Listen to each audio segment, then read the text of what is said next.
समृद्धी महामार्गावर प्रवाशांची लूटमार करणाऱ्या आणि डिझेल चोरी करणाऱ्या एका टोळीचा महामार्ग पोलीस केंद्र बाबळेश्वरच्या पथकानं गुरुवारी पहाटे थरारक पाठलाग करून पर्दाफाश केलाय। पोलिसांनी एका संशयित दरोडेखोरालाही रंगेहात अटक केली असून गुन्ह्यात वापरलेली विग्ना क्रमांकाची अर्टिगा कार, डिझेलचे कॅन आणि घातक शस्त्रही जप्त केली आहेत। 28 मे 2026 रोजी पहाटेच्या सुमारास समृद्धी महामार्गावरील मुंबई कॉरिडॉर चॅनल क्रमांक 508 जवळ एका बंद पडलेल्या वॅगनार कारमधील प्रवाशांना काही अज्ञात दरोडेखोर लुटत असल्याची माहिती समृद्धी कंट्रोलकडून पेट्रोलिंग पथकाला मिळाली। महामार्ग पोलीस तात्काळ घटनास्थळी पोहोचले, मात्र तोपर्यंत दरोडेखोर 2 वाहनांमधून पसार झाले होते।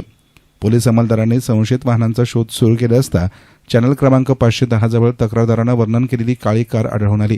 पोलिसांना पाहताच आरोपींनी कार नाशिक जिल्ह्याच्या हद्दीत सुसाट पळवली। बाबळेश्वर पोलिसांनी नाशिकच्या सिन्नर पोलिसांना सतर्क करत पाठलाग सुरूच ठेवला। या थरारक पाठलागादरम्यान आरोपींनी पोलिसांच्या गाडीवर चालत्या वाहनातून जोरदार दगडफेकही केली आहे। त्याचवेळी आरोपींच्या साथीदारांनी पांढऱ्या रंगाची विना क्रमांकाची मारुती सुझुकी अर्टिगा कार अचानक पोलीस गाडीच्या समोर आणून कट मारला आणि पोलिसांच्या वाहनाचा रस्ता अडवला। याचा फायदा घेऊन काळी कार पसार झाली, तर अर्टिगा कार चॅनल क्रमांक 527 येथून रॉंग साईडने पळून गेली। या घटनेची माहिती मिळताच बाबळेश्वरचे प्रभारी अधिकारी पोलीस उपनिरीक्षक विक्रांत कचरे स्वतः पथकासह महामार्गावर उतरले। सकाळी 6:45 नागपूर कॉरिडॉर चॅनल क्रमांक 529 वर एका ट्रक चालकाला 7 जणांनी मारहाण करून लुटल्याचा कॉल आला। पोलीस तात्काळ तिथे पोहोचले असता त्याच दोन्ही कारमधील दरोडेखोरांनी हे कृत्य केल्याचं समोर आलं। पोलिसांनी नागपूर कॉरिडॉरनं शोध घेतला असता चॅनल क्रमांक 520 जवळ तीच पांढरी अर्टिगा कार एका मालट्रक समोर उभी करून आरोपी डिझेल चोरी करताना रंगेहात सापडले। पोलिसांना पाहताच आरोपींनी तब्बल 180 किलोमीटर प्रति तास या अंगावर काटा आणणाऱ्या वेगानं कार पळवली। महामार्ग पोलिसांनी जीवाची पर्वा न करता आरोपींचा पाठलाग सुरूच ठेवला। अखेर कोपरगाव तालुक्यातील धोत्रे शिवारात चॅनल क्रमांक 504 जवळ आरोपींनी गाडी रस्त्याच्या कडेला थांबवली आणि रोडच्या कडेला असलेल्या सुमारे 5.5 फूट उंचीच्या लोखंडी जाळीच्या कंपाऊंडवरून उड्या मारून शेतात पळ काढला।